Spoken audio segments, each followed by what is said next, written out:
You're listening to The Collected Podcast, bringing you inspiration and resources to help you discover and live from your truest self. Follow along on social media at Collected Workshops, and be sure to visit thecollectedpodcast.com for show notes and to learn more.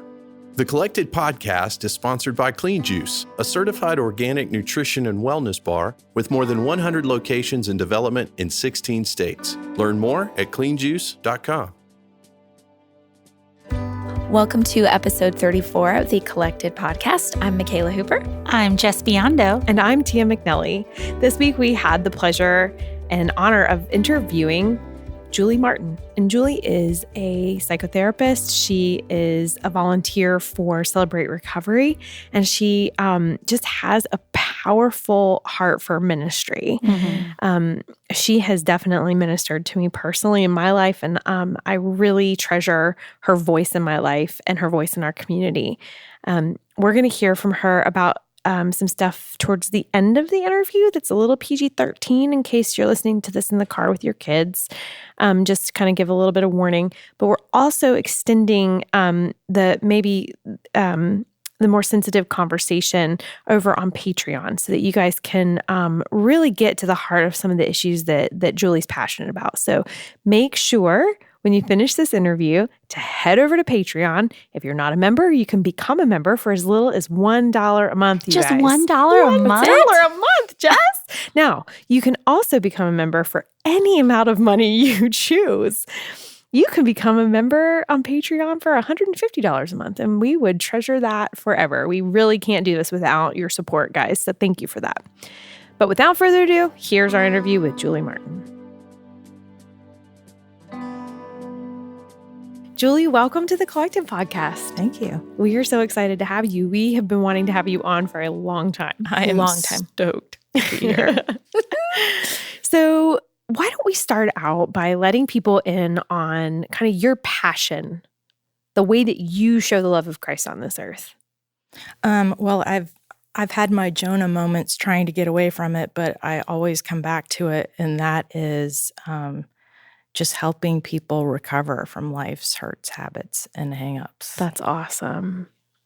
So you work as a counselor. Mm-hmm. You volunteer for Celebrate Recovery. Mm-hmm. Am I missing anything for the ways that you kind of engage in that on a daily basis?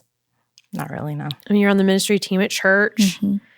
Yeah, so that's where you are today. Mm-hmm. Powerful leader, minister of the gospel. But how did you get here? Can you tell us a little bit about your upbringing and your faith journey? Sure. Well, I am the youngest of 4 kids. I'm the youngest too. Me too. Being the youngest is best. I didn't like it back then because, they would go places and leave me at home. Yeah. They even went on vacations and left me at home. But rude. Just kidding. But Home Alone. No, they didn't leave me alone. I just, I was a baby and they were teenagers. Sure. Right. So there were things they could do that you couldn't do. Yeah. Yeah. And so I think, my parents would have no problem saying they were shocked to find out that, my mom thought she had the flu when she was pregnant with me. It's like, what? My sisters are, let me get this right. They'll get mad at me if I don't. 14 and 11 years older than I am, and my brother's 8 years older. Wow. So you were a bonus. Yeah. Yeah. Woohoo. Yeah. And so I think, when I was growing up, obviously my siblings were teenagers and they were, my parents had their hands full with them, and I was just kind of there. Mm-hmm.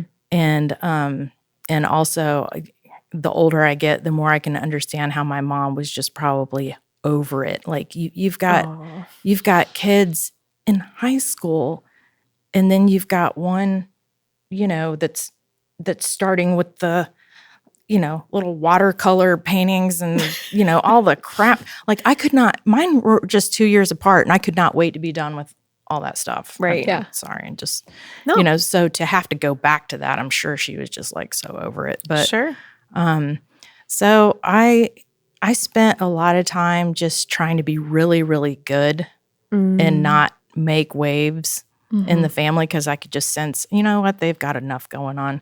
And my mom even said that I found her in her room, like on her knees praying one day. You know, I didn't go to preschool. I was just home with her, and I was looking for her all over the house, and I found her in her room praying. And I was like, Mom, what's wrong? And she kind of told me. She asked if I wanted to pray with her, and so we did. And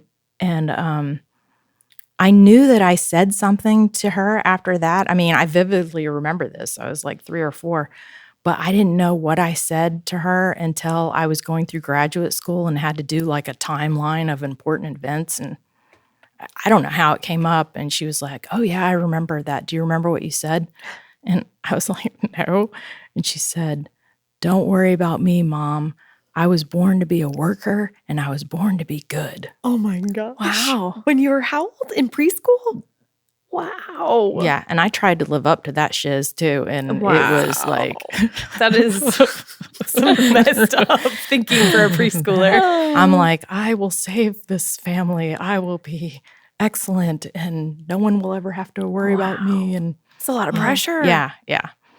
It was a tremendous amount of pressure. So by the time I was in, actually it happened my first day of high school, I'm like having this mental breakdown. I don't know what's going on. Like I walk in the school and all of a sudden I felt like this rush of fear. Like the only way I can describe it is if, you know, you were in an alley somewhere and somebody pulled out a gun and said, you know, give me everything you have or I'm going to shoot you. And, you know, the rush of adrenaline that you have in that moment. And only nobody was holding a gun to my head and there was nothing wrong. Like, and I dealt with that all day long. I didn't know what was going on. I just wanted to get out of there. And that just started. And then there was this intense fear. Like, I don't know what that was, but I hope it never happens again. And of course it did. You became anxious about the anxiety. Yeah. And tough. so like now we know that's called panic disorder. But back then I just felt like I'm a nutcase. Like I don't know what's going on here. And so there were so many days I felt like I just can't, because it was all day long at school. And so there were so many days I felt like I just couldn't take it anymore that I was just like, you know, I'm gonna check out of here. I just, you know. And so I remember sitting in school one day at lunch and just saying, you know, and my mom did try to get help for me. Like she took me to a doctor, a psychologist in Charlotte, and I'd go talk to him every week and he would fall asleep. Oh. Yeah. He never gave That's me. so hurtful. And so I'm just like, yep, I am not worth talking to. Nobody even cares. Yeah. Oh, man. And so I remember thinking, if I ever get this figured out for myself, I'm going to grow up and help other people through it. And so that's amazing. yeah. And you did. Yeah. That's great. Wow. I mean, How did you finally find healing from that kind of adolescent anxiety? well, a couple things. One is called legal drugs. Right. and the other is kind of unpacking all of that pressure I'd put on myself and all of the lies that I told myself. Like I think that drives a great deal of anxiety and depression. Yeah. But I'm not like one who says drugs are irrelevant and uncalled for. Right. I think sometimes in the church, if you're going to a church that tells you that, it's time to find a new church. Like, because there are some of us that, you know, our brain chemistry is off. And so it wasn't until my mid 30s that I was put on an antidepressant for the first time. And, Wow. and I remember telling my husband, I'm like, and it took a couple months for it to kick in, but I remembered waking up one day and driving down the road and not thinking about going into the other lane of traffic. Wow. Like, I was like, people actually live like this? Oh, man. Because my days every day, and I wasn't going to do it, but the thought was always there, like, right. you should just, I shared in my interview when I was interviewed on the show that I had the same thing, and I was in my 20s after I had my second daughter, but postpartum depression set in pretty hard, and I even understood postpartum depression, and I didn't recognize that those are not normal thoughts. Those are called thoughts of morbidity, and it's not actually normal for us to be thinking about death and dying, just going through our normal day. Yeah. And so I just want to encourage anyone who's listening who may be experiencing that, that it's okay for you to admit that to someone and to ask someone to talk that through with you and to seek help for that. It's not a lack of faith. Not at all. Like you said, sometimes our brain chemistry is a little wacky. Yeah. You said something about sitting in a high school classroom, and then you went back and kind of filled in a gap. Could you go back to that moment? Because we were asking how you got past your anxiety. Do I have to go back to those moments now? You don't have to. No, I just suffered through high school, and it wasn't until my mom, it was the summer between high school and college, and my mom was at the grocery store, and you know how they have those little carousels with paperbacks? Oh, yeah. Or they used to. There was one on the rack that said the anxiety cure, and it had one of those little tests on the back. And everything that it said, she's like, well, this sounds like her. And so she brought it home. She's like, can you relate to this? And I just read that book and cried. I was like, wow.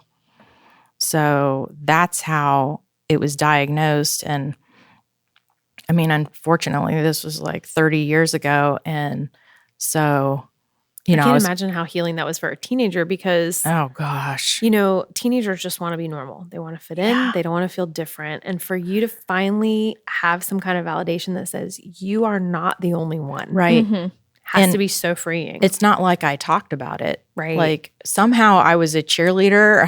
I would like, nobody knew what was going on in my head. And because I thought it was crazy. I didn't want to talk about it. And so to have that validation was huge. How did you come to know the Lord? Like what was the and how has that played, like how did that play a part for you when you were younger? Yeah. Did it play a part for you when you were younger, or were you more aware of who God was as you got older? Like, well, I've always known who God was. I was raised in a Christian family, and I remember being at Vacation Bible School when I was 7 years old, and in the big auditorium, and they just explained salvation and said, if you wanted to accept Jesus in your heart, then stay after, while all the other kids went back to class. And I remember looking around and like everybody was leaving, and I was a very shy kid, and I did not want to stay there, but I knew I had to. And so I did, and I prayed with the minister or whoever was there. And so I think that's always been part of my life. But I mean, like a lot of us in high school, I wanted to be popular. I wanted to have fun, although it wasn't fun. But, you think God's going to be a real killjoy. So I wasn't living it until I was getting ready to graduate from high school, which is a fun story because that's kind of the pattern that both of my sons took as well. It was actually the same month in high school. Really? Same year, senior year. Wow. That when they kind of came to own their faith. Yeah. Yeah. I just remember thinking one day, like I was dating a guy, it was a really toxic relationship, and I kept thinking, I'm getting ready to have a brand new start with people who don't know me, in college. And I'm like, God, if you're really real and I need to break up with this guy and you have like some kind of grand plan for me, then you basically have to write it in the sky. So I'll be looking. I was working the drive-thru at McDonald's that day. And you guys, you won't believe what happened. So I'm taking my first order, and this guy pulls around and he gives me his money, and then he goes up to the second window, but I see like brake lights come on, and he backs up real slowly, and I'm like, what is this joker about, And he stops and he's like, somebody told me you needed this today. and he hands me this little tract that said, God loves you and offers a wonderful plan for your life. And I was like, what? It's not in the sky, but it's clear. Yeah. And so that was it. I was like, all right, I'm going to do things your way. Wow. Yeah. That's awesome. Cool. And so then what happened after you graduated high school? Did you already know that you wanted to study to be a counselor eventually? I went into social work. Social work. Okay. Yeah. And so kind of played musical school till I graduated. I started out at USC in Columbia and then went to Winthrop for a year. And then trying to get away from another relationship, I moved down to Texas, Texas Christian University. And that's where I was on the TCU. I was on the 5-year plan. I met Curtis 3 weeks into that, That's right. that transfer. So And your I thought I was going to be a missionary to Romania, and Wow. And musical schools ended. your husband is Curtis. Just Yeah. most people don't have that point of reference. Yeah. Reference. That's awesome. So then I graduated with a degree in social work and kind of had a rough time getting through that program. It was very liberal and they threatened to kick me out and it was real fun. Oh, But boy. so I knew I didn't want to get a master's in social work. I wanted to go more the counseling route. And so he was in the Air Force and we kind of bounced around a little bit. And he got an assignment out here in Charlotte.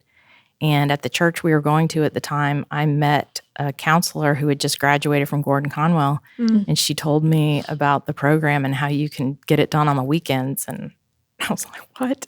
Because I had 2 little boys at the time. And so, yeah, they were 3 and 1 when I went back to school. And it took me 5 years, but I did it.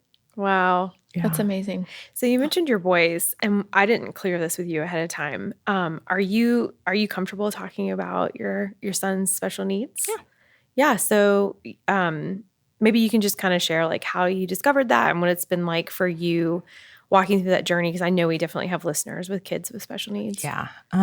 So my in-laws always roasted me about this, but when Stephen, my oldest, was like 5 days old, they came up to visit, and I have a book laid out on the bed on how to give a baby a bath. I'm following along. Wow. I'm going to do this thing by the book, because I didn't know what I was 5 doing. months old?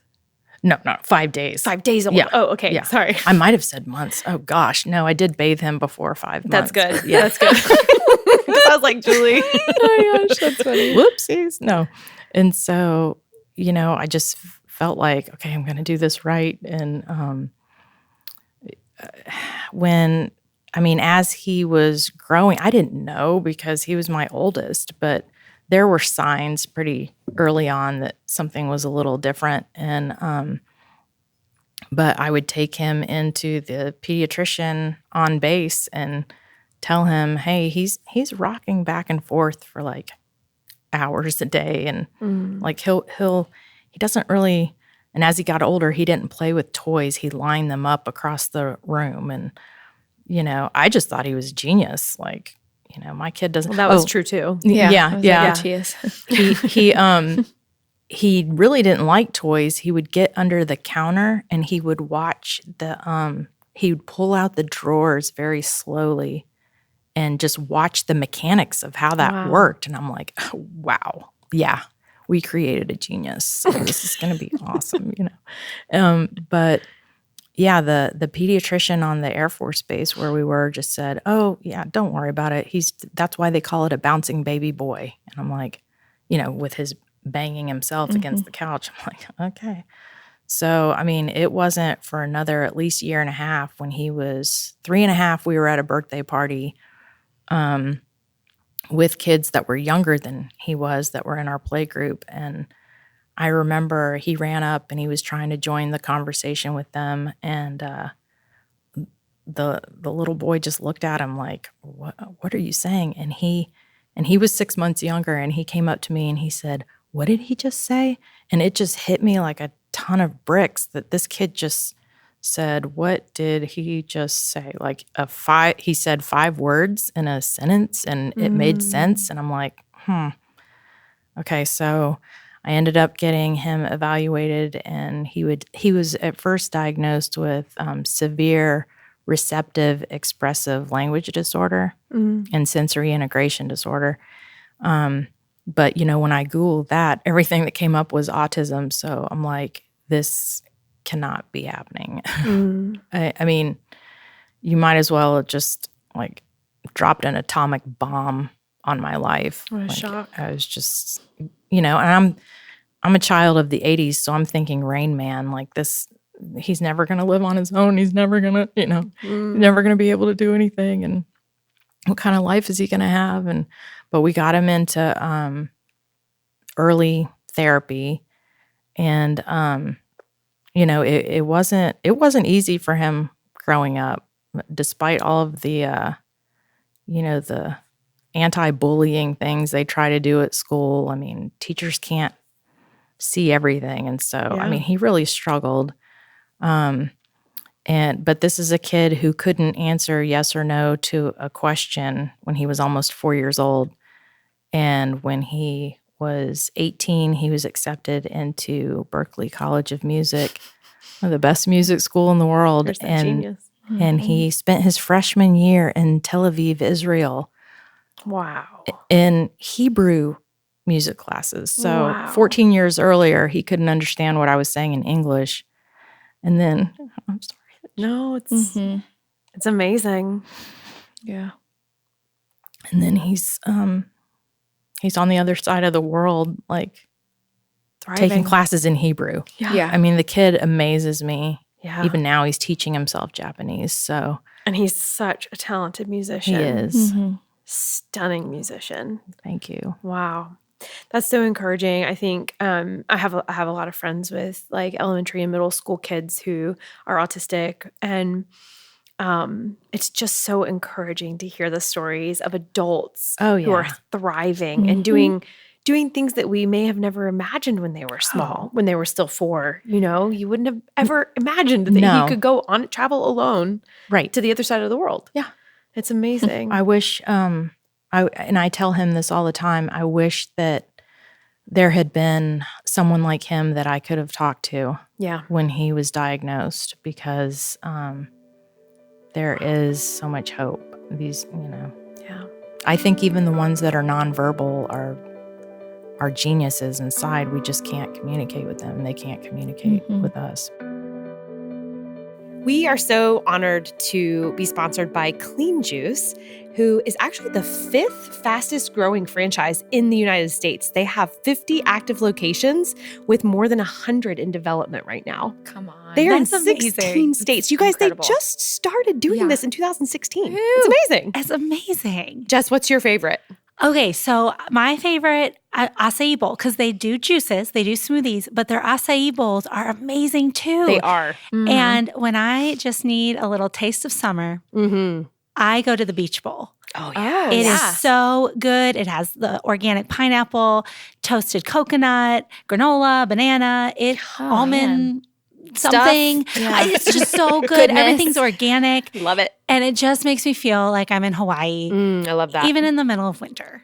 That's awesome. And it's healthy. So you can actually download the Clean Juice app and see everything that's on the menu, and that will give you a way to pay and earn rewards. So go ahead and download the Clean Juice app. So if you have yet to check out Clean Juice, find one nearby and just go and get a delicious beverage or food, treat, whatever it is. And you can find them on Instagram at Clean Juice. I think it's really interesting that, in your childhood, you experienced something that was really difficult with anxiety and not maybe even not having some of the resources that you had to walk with Stephen in some of his process, and to be able to even say, like, this is a part of my passion. Like, I want to walk with people and I want to come alongside people. And for you, maybe when you were younger, it was something that was actually absent, but at times, because I think the Lord's obviously given you an awareness. Like, how did you come to that point of, or maybe it was just because you were like, I didn't have this when I was younger, or because I see there's such a great need. Like, what was the turning point for you where you were like, this is what I'm going to do. This is how I'm going to invest. Like, counseling is it. I'm going to start pursuing that. Oh, well, when the boys were little, we had moved here and I was sitting on the couch just feeling like, I think a lot of times, I even had another mom tell me this. I'm like, I just feel like there's something else I want to do. And she's like, you have your calling. You have a 3-year-old and a 1-year-old. And I get that. I'm blessed to be able to, have kids. But there was something else that I wasn't, like, I really love school. I'm kind of a nerd that way. And I love to learn. But I only love to learn one thing, and that's human behavior. Like, don't give me math or anything else. And so that was just like a lifeline for me when, in between his therapy and all this stuff, this was something that I could. That's so good. You were nurturing your mind in that. That's so important. I think a lot of moms do fall into the trap of thinking like, my calling is my kids, and that's the only thing I'm able to do right now. And I just want to speak out against that lie. For some moms, that's true. That is what your assignment is for a time. But there is nothing wrong with a mother feeling like God is calling her to do something outside of parenting her kids. Yeah. So I just wanted to speak that truth and speak against any guilt or shame that is on any mom who feels like there must be more, because there is. So now that you are actively pursuing this ministry of helping people overcome their hurts and hangups, talk to us a little bit about what you're passionate about within your work, within your counseling practice, and also through Celebrate Recovery. Yeah, I think at first, it was a lot of anxiety and depression, mood disorder kind of stuff for many, many years. But then I tend to get bored and want a new challenge. And something that I kept running into was addiction in all forms. There's either a chemical addiction where you ingest something to get a high, but there's something called process addictions or behavioral addictions where you're doing a ritual or a behavior to get the high. And they're both the same in the brain. And so that's an important thing that I think we should say again. They're both the same in the brain. And I think a lot of people don't recognize that. Yeah. Yeah, they're brain diseases. Right. Yes, they start by bad choices, right? Like, you don't just wake up one day and you're an alcoholic or a porn addict. Like, it starts with choices, but for someone with the predisposition to be wired for addiction, that can quickly, opiates, you can be addicted before the end of your prescription. I've counseled moms who were sent home from having babies with a bottle of, oxycodone. Oh boy. And they were hooked before the prescription was even gone. Wow. So that's frightening. Yeah. And then when you can't get the oxy anymore, because doctors are cracking down on that or whatever, but that's why people are turning to heroin, and we have this huge opiate epidemic. So wow. They're not, addicts aren't the people that you think they are. They're the soccer moms. They're the pastors. There's, whatever. I think we're all susceptible to it. Under the right circumstances, we can all be addicts. And I think we've talked about this on the show before, that even with our phones, just the dopamine dump from the likes and the shares, and it's a reality. So I know that you're also passionate about like sexual addictions and love addiction.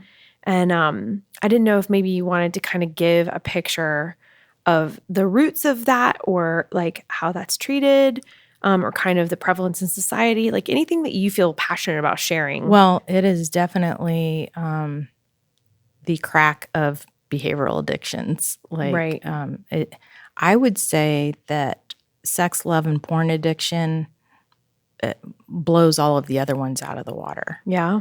Because it's the one that's secret. This is the one that's really secret. Right. Until people have wrecked their lives and, maybe the consequences are coming to light or whatever. But yeah, I mean, it's so accessible.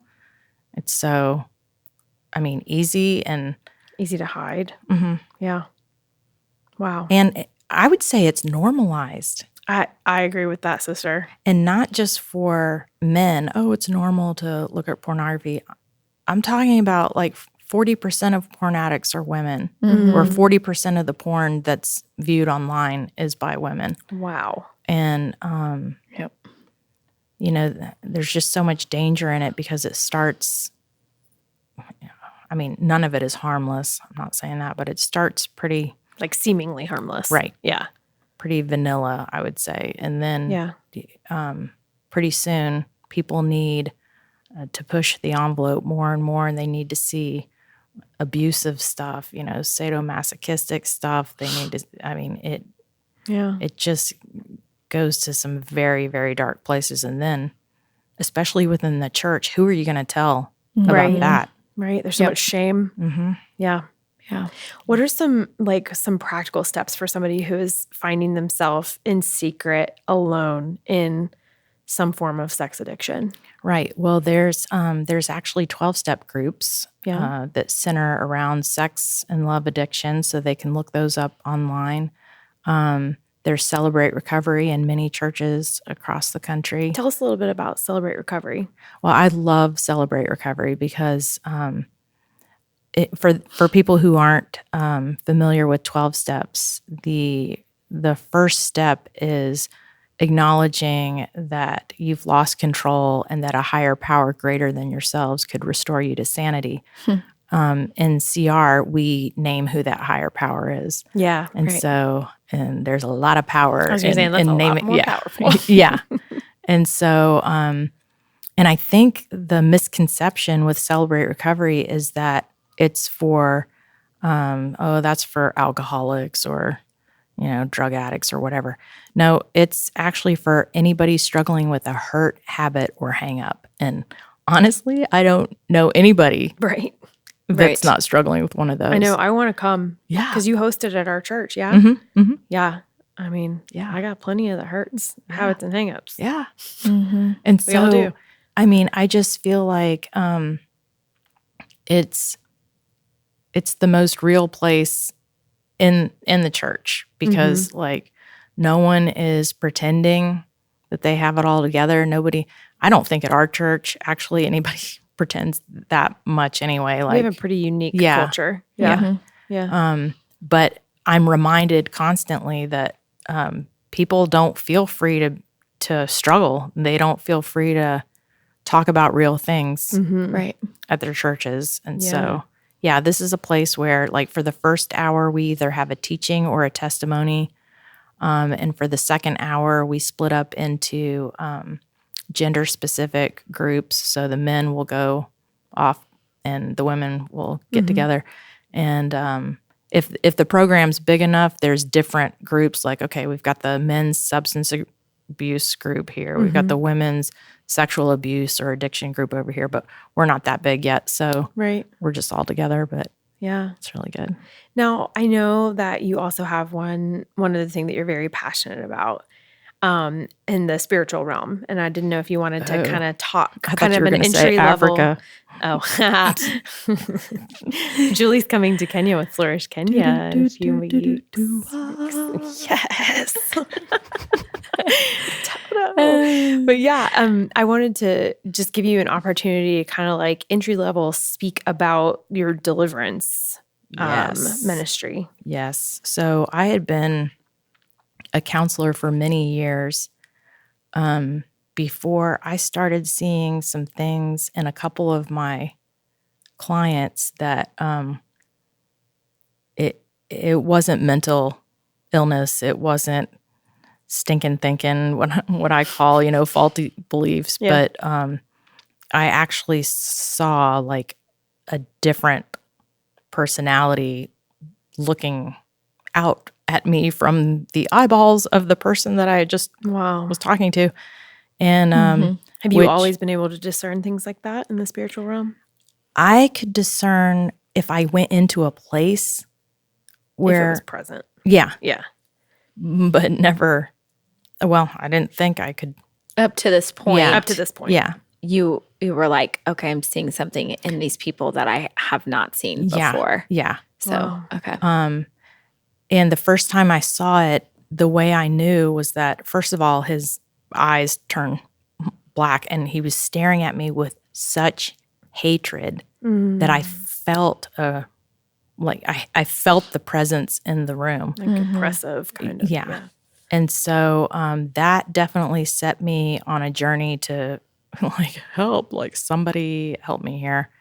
And that led me to deliverance ministry and understanding that I think as Christians, we read the verses of, our struggle is not against flesh and blood, but against powers and principalities and blah, blah, blah.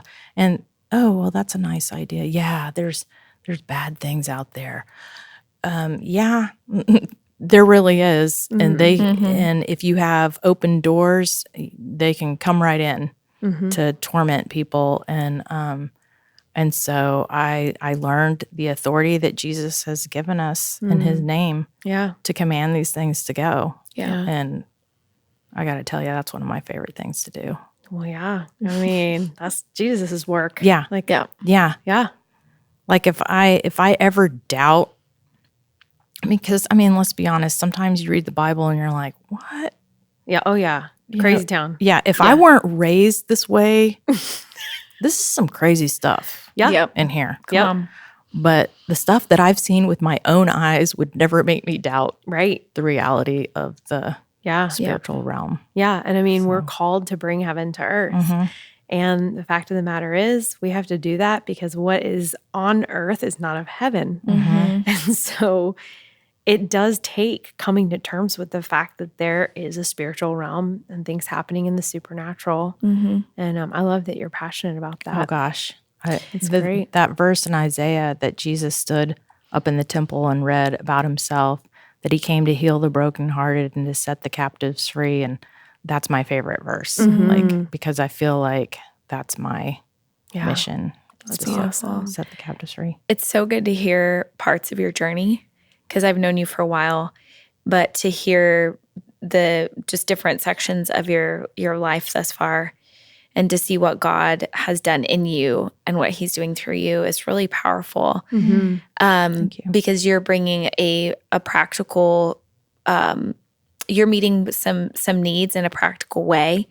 You're meeting needs in a practical way for people, but then you're also bringing the spiritual aspect of things, which we know is so important. Yeah. And so, It's necessary. yeah, it is. It is. So, Yeah, thank you for the work that you do, Julie. Yep. Thank you. And we are so, so grateful that we had an opportunity to sit with you and to hear about your life and your work. Thank you. And you inspire us. And guys, we're going to put links to all of the different organizations and resources that we spoke about in the show notes so that you guys can have access to that. And if you have further questions about anything we talked about, please feel free to email us at hello@collectedworkshops.com. And so Julie, thank you for being here. Thank you. amazing. Julie is filled with so much compassion She really and is, yeah. love for people. And hilarity. Oh my gosh. She's so funny. It's amazing to me because some of the things that she talks about and is dealing with on a day-to-day basis, it can be very heavy. Yeah.